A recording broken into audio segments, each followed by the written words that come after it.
അടുത്തതായിട്ട് നമ്മൾ ഈ നേരത്തെ പഠിച്ച arithmetic logic shift micro operations എല്ലാം തന്നെ പെർഫോം ചെയ്യാൻ പറ്റുന്ന രീതിയിലുള്ള പ്രോസസ്സർ ഓർഗനൈസേഷൻ, അതിന് കറസ്പോണ്ടിങ് ആയിട്ടുള്ള പ്രോസസ്സർ ഡിസൈൻ എങ്ങനെയാണ് വരുന്നത് എന്നുള്ളതാണ് നമ്മളിനി അടുത്ത് നോക്കാൻ പോകുന്നത്. ഓക്കെ, അപ്പോൾ അതിന് വേണ്ടിയിട്ട് നമുക്കിപ്പം അരിത്തമെറ്റിക് ഓപ്പറേഷൻസ് പെർഫോം ചെയ്യാൻ വേണ്ടിയിട്ട് നമുക്കൊരു ALU ഉണ്ട്, അരിത്തമാറ്റിക് ആൻഡ് ലോജിക് സർക്യൂട്ട്സ് ഉണ്ട് അല്ലേ. ഇതിലാണ് നമ്മൾ അരിത്തമാറ്റിക് ഓപ്പറേഷൻ ആണോ ലോജിക്കൽ ഓപ്പറേഷൻ ആണോ ഏതാണോ സെലക്ട് ചെയ്യേണ്ടത് അത് നമ്മൾ കൊടുക്കുന്നത് ഈ ALUവിൽ കൊടുത്തിട്ട് ആ ഒരു ടാസ്ക് പെർഫോം ചെയ്യും. അപ്പോൾ ഇവിടെ നമ്മൾ എന്ത് ടാസ്ക്കാണ് പെർഫോം ചെയ്യേണ്ടത് എന്നുള്ളത് ഇവിടെ ഒരു ഫങ്ഷൻ സെലക്ട് സിഗ്നൽ യൂസ് ചെയ്തുകൊണ്ടായിരിക്കും നമ്മൾ പറഞ്ഞു കൊടുക്കുന്നത്. അപ്പോൾ ആ പറയുന്നതിനനുസരിച്ചായിരിക്കും ALU വർക്ക് ചെയ്യുന്നത്. ഈ ALUവിൽ നമുക്കറിയാം 2 ഇൻപുട്ട്സ് വരുന്നുണ്ട് അല്ലേ. ഈ Aയും ഉണ്ട് Bയും ഉണ്ട്. അപ്പോൾ അതിന് നമുക്കിവിടെ A ബസ് എന്ന് പറയാം. ഈ A ബസ് വഴിയാണ് നമുക്ക് A ഇൻപുട്ട് കിട്ടുന്നത്, അതുപോലെ B ബസ് വഴിയാണ് ഈ B ഇൻപുട്ട് കിട്ടുന്നത്. ദെൻ അതുപോലെ ALU നമുക്ക് ഇതിൽ നിന്ന് ഒരു ഔട്ട്പുട്ട് പ്രൊവൈഡ് ചെയ്യുന്നുണ്ട്.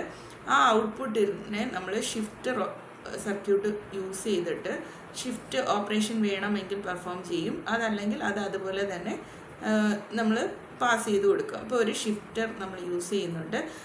ദെൻ ഇത് നമുക്ക് ഔട്ട്പുട്ട് ബസ് വഴി നമുക്ക് ആക്സസ് ചെയ്യാൻ പറ്റും ഈ ഒരു റിസൾട്ടിനെ. ഓക്കെ, അപ്പോൾ ഷിഫ്റ്റ് വേണമെങ്കിൽ നമ്മൾ ഈ ഷിഫ്റ്ററിലേക്ക് എന്ത് കൊടുക്കണം, ഒരു ഷിഫ്റ്റ് സെലക്ട് എന്ന് പറയുന്ന ഒരു സിഗ്നലും കൂടി പ്രൊവൈഡ് ചെയ്യണം. അപ്പോൾ ഈ ഷിഫ്റ്റ് സെലക്ട് നമ്മൾ എനേബിൾ ആക്കുകയാണെങ്കിൽ നമുക്ക് കിട്ടിയ റിസൾട്ടിനെ അതൊന്ന് ഷിഫ്റ്റ് ചെയ്തതിന് ശേഷമായിരിക്കും ഔട്ട്പുട്ട് ബസ്സിലേക്ക് ട്രാൻസ്ഫർ ചെയ്യുന്നത്.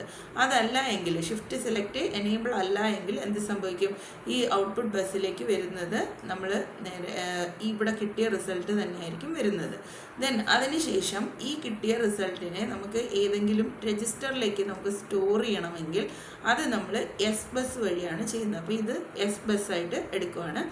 ഈ എസ് ബസ് എന്ന് പറയുന്നത് നമുക്കിപ്പോൾ 4 രജിസ്റ്റേഴ്സ് ഉണ്ടെന്ന് വിചാരിക്കാം. ഈ 4 രജിസ്റ്റേഴ്സിൽ ഏതെങ്കിലും ഒന്നിലായിരിക്കും നമുക്ക് ഈ ഡേറ്റ സ്റ്റോർ ചെയ്യേണ്ടി വരുന്നത്. അപ്പോൾ R0, R1, R2, R3 ഇങ്ങനെ 4 രജിസ്റ്റേഴ്സാണ് നമുക്കുള്ളതെന്ന് വിചാരിക്കുക. അപ്പോൾ ഈ രജിസ്റ്റേഴ്സിൽ ഏതെങ്കിലും ഒന്നിലേക്കായിരിക്കും നമ്മൾ ഈ എസ് ബസ് വഴി ഡേറ്റാനെ ലോഡ് ചെയ്യുന്നത്. അപ്പോൾ നമ്മൾ ഇവിടുന്ന് കൊടുക്കുന്ന ഡേറ്റ നമ്മൾ എങ്ങോട്ടേക്ക് കണക്ട് ചെയ്യുന്നു, ഈ 4 രജിസ്റ്റേഴ്സിലേക്ക് കണക്ട് ചെയ്യുവാണ്. ഓക്കെ, രജിസ്റ്റേഴ്സിലേക്ക് കണക്ട് ചെയ്യുവാണ് 4 എണ്ണത്തിൽ. അപ്പം ഇവിടുന്ന് R1ലേക്ക്, ദെൻ അഗെയിൻ R0യിലേക്ക്. അപ്പോൾ എസ് ബസ് വഴി നമുക്ക് ഡേറ്റ കംപ്ലീറ്റ്ലി നമ്മൾ 4 രജിസ്റ്റേഴ്സിലേക്ക് കണക്ട് ചെയ്തിട്ടുണ്ട്. ഇതിൽ ഏത് രജിസ്റ്ററിലേക്കാണ് ലോഡ് ചെയ്യേണ്ടത് എന്നുള്ളത് നമ്മൾ ഡിസൈഡ് ചെയ്യണം അല്ലേ. അപ്പോൾ അത് ലോഡിങ് ഡിസൈഡ് ചെയ്യാൻ വേണ്ടിയിട്ട് നമുക്കിവിടെ ഒരു ഡീകോഡർ സർക്യൂട്ട് ഉണ്ട്. ഓക്കെ, അപ്പം നമ്മൾ നേരത്തെ പഠിച്ചതുപോലെ തന്നെ രജിസ്റ്ററിൽ ഏതിനെ എനേബിൾ ചെയ്യണം എന്നുള്ളതിന് നമ്മൾ ഈ ഡീകോഡർ വെച്ചിട്ടാണ് ഡിസൈഡ് ചെയ്യുന്നത്. അപ്പോൾ ഈ ഡീകോഡറിനെ എനേബിൾ ചെയ്യാനായിട്ട് ഇവിടെ ഒരു എനേബിൾ സിഗ്നൽ ഉണ്ട്. അതുപോലെ തന്നെ ഡെസ്റ്റിനേഷനായിട്ട് ഏത് സെലക്ട് ചെയ്യണം എന്നറിയാൻ വേണ്ടി ഇവിടെ ഒരു ഡെസ്റ്റിനേഷൻ സെലക്റ്റും ഉണ്ട്. ഈ ഡെസ്റ്റിനേഷൻ സെലക്റ്റിനനുസരിച്ചായിരിക്കും നമുക്ക് ഒരെണ്ണം ഈ ഡീകോഡർ വഴി ഒരു സിഗ്നൽ കിട്ടുന്നത്. അപ്പോൾ ഈ ഡീകോഡറിൽ എൻ്റെ ഔട്ട്പുട്ട്സ് എല്ലാം നമ്മൾ ഈ 4 രജിസ്റ്റേഴ്സിലേക്ക് കണക്ട് ചെയ്യും. ഓക്കെ, ഡീകോഡറിൻ്റെ ഔട്ട്പുട്ട്സ് എല്ലാം ഈ 4 രജിസ്റ്റേഴ്സിലേക്ക് കണക്ട് ചെയ്യുവാണ്. സോ ഇങ്ങനെ ഞാൻ 4 രജിസ്റ്റേഴ്സിലേക്ക് കണക്ട് ചെയ്തിട്ടുണ്ട്. അപ്പോൾ ഈ പറയുന്ന 4 സിഗ്നൽസാണ് നമ്മുടെ ലോഡ് സിഗ്നൽസ് എന്ന് പറയുന്നത്. ഓക്കെ, അപ്പോൾ നമ്മളിവിടെ ഡെസ്റ്റിനേഷൻ സെലക്ട് ചെയ്യുന്നതനുസരിച്ച് നമുക്കിവിടെ ഏതെങ്കിലും ഒരു ലോഡ് സിഗ്നലായിരിക്കും എനേബിൾ ആവുന്നത്. അപ്പോൾ ഏത് ലോഡ് സിഗ്നലാണോ എനേബിൾ ആവുന്നത് അതിന് കറസ്പോണ്ടിങ് രജിസ്റ്ററിലേക്കായിരിക്കും നമ്മൾ വാല്യൂവിനെ ലോഡ് ചെയ്യുന്നത്. ഓക്കെ, ഇനി അതുപോലെ തന്നെ നമുക്ക് ഈ A ബസ്സും B ബസ്സും വഴിയാണ് ALUവിലേക്ക് നമുക്ക് ഡേറ്റ കൊടുക്കേണ്ടത് അല്ലേ. അപ്പോൾ ആ ഡേറ്റ എന്ന് പറയുന്നത് നമ്മുടെ ഈ R0, R1, R2, R3 ഇങ്ങനെ 4 രജിസ്റ്റേഴ്സിൽ ഏതെങ്കിലും ഒന്നിൽ അവൈലബിൾ ആണെങ്കിൽ ഏതൊരു രജിസ്റ്റർ വഴിയായിരിക്കും നമ്മൾ ഇൻപുട്ട് കൊടുക്കുന്നത്. അതല്ല എങ്കിൽ നമ്മൾ ഈ ഒരു ഇൻപുട്ട് ഡേറ്റ ഡയറക്റ്റായിട്ട് ബസ് വഴി കൊടുക്കുന്നതായിരിക്കും ചെയ്യുന്നത്, അല്ലെങ്കിൽ മെമ്മറിയിൽ നിന്ന് റീഡ് ചെയ്ത് കൊണ്ടുവരികയായിരിക്കും ചെയ്യുന്നത് അല്ലേ. അപ്പോൾ ഈ രജിസ്റ്ററിലുള്ള ഡേറ്റയാണ് എടുക്കുന്നതെങ്കിൽ നമ്മൾ ആ രജിസ്റ്റർ ഡേറ്റയിൽ അപ്പോൾ എ ബസ്സിലാണെങ്കിൽ, അതായത് എ ഓപ്പറൻഡ് ആണെങ്കിലും ബി ഓപ്പറൻഡ് ആണെങ്കിലും നമുക്ക് രജിസ്റ്റർ ആയിരിക്കും ഒരു ഡേറ്റയായിട്ട് ചിലപ്പം വരുന്നത്. അപ്പോൾ ഇതിൽ ഏത് രജിസ്റ്ററിൻ്റെ ഡേറ്റയാണ് നമുക്ക് വേണ്ടത് എന്നുള്ളത് സെലക്ട് ചെയ്യാനായിട്ട് നമ്മളൊരു മൾട്ടിപ്ലെക്സേഴ്സ് യൂസ് ചെയ്യുന്നുണ്ട്, 2 മൾട്ടിപ്ലെക്സേഴ്സ്.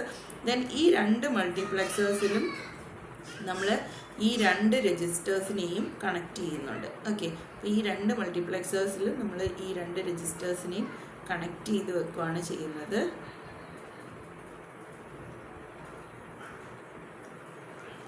ഇവിടെ ഉള്ള നമ്മുടെ എല്ലാ 4 രജിസ്റ്റേഴ്സും നമ്മുടെ ഈ മൾട്ടിപ്ലെക്സേഴ്സിലേക്ക് കണക്റ്റഡ് ആണ്. ഓക്കെ, സോ അപ്പോൾ ഇതുപോലെ കറക്റ്റായിട്ട് നമ്മൾ വരയ്ക്കണം. ഞാനിപ്പോൾ ഇതിൽ വരയ്ക്കുന്നത് കൊണ്ടാണ് എനിക്കത് ക്ലിയർ ആയിട്ട് വരയ്ക്കാൻ പറ്റാത്തത്. എനിവേ ആ കണക്ഷൻസ് നിങ്ങൾ മനസ്സിലാക്കിയിട്ട് അതനുസരിച്ച് വരച്ചാൽ മതി. ഓക്കെ, ഈ മൾട്ടിപ്ലെക്സേഴ്സിലാണ് നമ്മൾ ഈ എല്ലാ രജിസ്റ്റേഴ്സിനെയും കൊടുത്തിരിക്കുന്നത്. ദെൻ അതിനുശേഷം ഇതിൽ ഏത് രജിസ്റ്ററിനെ സെലക്ട് ചെയ്യണം എന്നറിയാൻ വേണ്ടിയിട്ട് നമുക്കിവിടെ ഒരു സെലക്ട് സിഗ്നലുണ്ട്. അപ്പോൾ എ സെലക്ട് എന്നുള്ള ഒരു സിഗ്നൽ നമ്മൾ യൂസ് ചെയ്യും. ഈ സിഗ്നൽ യൂസ് ചെയ്ത് വെച്ചിട്ടാണ് നമ്മുടെ ഈ എ ബസ്സിലേക്ക് ഏത് രജിസ്റ്ററിൻ്റെ കണ്ടൻറ്റ് വരണം എന്നുള്ളത് ഡിസൈഡ് ചെയ്യുന്നത്. അതുപോലെ ബി ബസ്സിൽ നമുക്ക് ഒരു ബി സെലക്ട് സിഗ്നലുണ്ട്. ആ ബി സെലക്ട് സിഗ്നൽ വെച്ചിട്ടാണ് നമ്മൾ അതിൻ്റെ കറസ്പോണ്ടിങ് ആയിട്ടുള്ള രജിസ്റ്ററിനെ നമ്മൾ റീഡ് ചെയ്യുന്നത്. ദെൻ അതുപോലെ നമുക്കിപ്പോൾ ഇൻപുട്ട് ഡേറ്റ, അതായത് നമ്മുടെ മെമ്മറിയിൽ നിന്നോ അല്ലെങ്കിൽ ഇൻപുട്ട് ഡിവൈസിൽ നിന്നോ ഉള്ള ഡേറ്റയാണ് നമുക്ക് കൊടുക്കേണ്ടതെങ്കിൽ മൾട്ടിപ്ലെക്സറിൽ ഒരു ഇൻപുട്ടായിട്ട് നമ്മളിവിടെ ഒരു ഇൻപുട്ട് ഡേറ്റയുടെ ഒരു ലൈനും കൂടി കൊടുക്കുന്നുണ്ട്. അപ്പം നമ്മൾ ബി സെലക്ട് ചെയ്യുന്നതിനനുസരിച്ച് ഉള്ള ഡേറ്റ നമുക്ക് മൾട്ടിപ്ലെക്സർ വഴി ALUവിലേക്ക് കിട്ടുന്ന സമയം അപ്പോൾ എ ബസ്സിലും ബി ബസ്സിലും നമുക്ക് 2 വാല്യൂസ് കിട്ടും. ഇത് രണ്ടും കൂടി ALUവിൽ നമ്മൾ എന്ത് ഫംഗ്ഷനാണോ കൊടുത്തിരിക്കുന്നത്, അരിത്മെറ്റിക് ഫംഗ്ഷനാണോ ലോജിക് ഫംഗ്ഷനാണോ കൊടുത്തിരിക്കുന്നത്, അത് പെർഫോം ചെയ്തിട്ട് ആ റിസൾട്ട് നമുക്ക് ഈ ഷിഫ്റ്ററിൻ്റെ ഇൻപുട്ടായിട്ട് കിട്ടും. ഷിഫ്റ്ററിൽ ഷിഫ്റ്റ് സെലക്ട് ചെയ്യുവാണെങ്കിൽ ഷിഫ്റ്റ് ചെയ്തതിന് ശേഷം റിസൾട്ട് ഔട്ട്പുട്ട് ബസ് വഴി അല്ലെങ്കിൽ എസ് ബസ് വഴി നമ്മൾ രജിസ്റ്റേഴ്സിലേക്ക് ലോഡ് ചെയ്യും. അതല്ല എങ്കിൽ ഷിഫ്റ്റ് ചെയ്യാതെ ഡയറക്റ്റ്ലി ട്രാൻസ്ഫർ ചെയ്തിട്ട് നമ്മുടെ രജിസ്റ്റേഴ്സിലേക്ക് ലോഡ് ചെയ്യുകയോ അല്ലെങ്കിൽ ഔട്ട്പുട്ട് ബസ് വഴി നമുക്ക് മെമ്മറിയിലേക്ക് ലോഡ് ചെയ്യുകയോ ചെയ്യാൻ പറ്റും. ഓക്കെ, അപ്പോൾ ഇവിടെ രജിസ്റ്റേഴ്സിലേക്ക് ലോഡ് ഓപ്പറേഷൻ നമുക്ക് കണക്ട് ചെയ്യാൻ വേണ്ടിയിട്ട് നമ്മളൊരു ഡീകോഡർ യൂസ് ചെയ്യുന്നുണ്ട്. ഇതിൽ ഏത് രജിസ്റ്ററിലേക്കാണ് ലോഡ് ചെയ്യേണ്ടത് എന്നുള്ളത് കാണിക്കാനായിട്ട് ഒരു ഡീകോഡറാണ് യൂസ് ചെയ്യുന്നത്. ദെൻ അപ്പോൾ ഇവിടെ ഡെസ്റ്റിനേഷൻ സെലക്ട് ചെയ്യുന്നതിനനുസരിച്ച് ഡീകോഡർ ഒരു പെർട്ടിക്കുലർ രജിസ്റ്ററിനെ ലോഡ് എനേബിൾ ചെയ്യും. ആ ലോഡ് എനേബിൾ ആവുന്ന രജിസ്റ്ററിലേക്ക് നമ്മൾ ഈ എസ് ബസ്സിൽ നിന്നുള്ള ഡേറ്റ ലോഡ് ആവും. ഓക്കെ, ദെൻ അതുപോലെ തന്നെ എ ബസ്സിലേക്കും ബി ബസ്സിലേക്കും ഡേറ്റ കൊണ്ടുവരുന്നത് നമ്മളിപ്പോൾ രജിസ്റ്ററിൽ സ്റ്റോർ ചെയ്തിരിക്കുന്ന ഡേറ്റയാണ് എടുക്കുന്നതെങ്കിൽ നമുക്ക് 4 രജിസ്റ്റേഴ്സ് ഉണ്ട്. അപ്പോൾ ഈ 4 രജിസ്റ്റേഴ്സിൽ ഏതെങ്കിലും ഒരു രജിസ്റ്ററിലുള്ള വാല്യൂ ആയിരിക്കും നമുക്ക് എടുക്കേണ്ടി വരുന്നത് അല്ലേ. അപ്പോൾ അതിൽ ഏത് സെലക്ട് ചെയ്യണം എന്നുള്ളത് ഡിസൈഡ് ചെയ്യുന്നത് മൾട്ടിപ്ലെക്സേഴ്സ് ആണ്. സോ അപ്പോൾ ഇവിടെ 2 മൾട്ടിപ്ലെക്സർ നമ്മൾ യൂസ് ചെയ്യുന്നുണ്ട്. അപ്പോൾ എ ഇൻപുട്ടിലേക്ക് സെലക്ട് ചെയ്യേണ്ട രജിസ്റ്റർ ഏതാണെന്ന് കാണിക്കാൻ വേണ്ടി ഒരു എ സെലക്ട് ലൈനുണ്ട്. അതുപോലെ ബി ഇൻപുട്ടിലേക്കുള്ള ഡേറ്റ സെലക്ട് ചെയ്യാൻ രജിസ്റ്റർ സെലക്ട് ചെയ്യാനായിട്ട് ഒരു ബി സെലക്ട് ഇൻപുട്ട് ഉണ്ട്. ദെൻ അത് വെച്ചിട്ടാണ് നമ്മൾ ഏത് രജിസ്റ്ററിൻ്റെ വാല്യൂ എ ബസ്സിലും ബി ബസ്സിലും ALUവിലേക്ക് കൊടുക്കണമെന്ന് ഡിസൈഡ് ചെയ്യുന്നത്.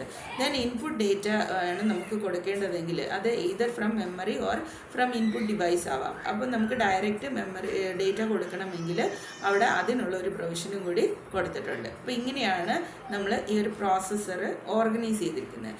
ഇപ്പോൾ സപ്പോസ് നമുക്ക് പെർഫോം ചെയ്യേണ്ട ഒരു ഓപ്പറേഷൻ എന്ന് പറയുന്നത് R1 gives R2 plus R3 ആണെന്ന് വിചാരിക്കുക.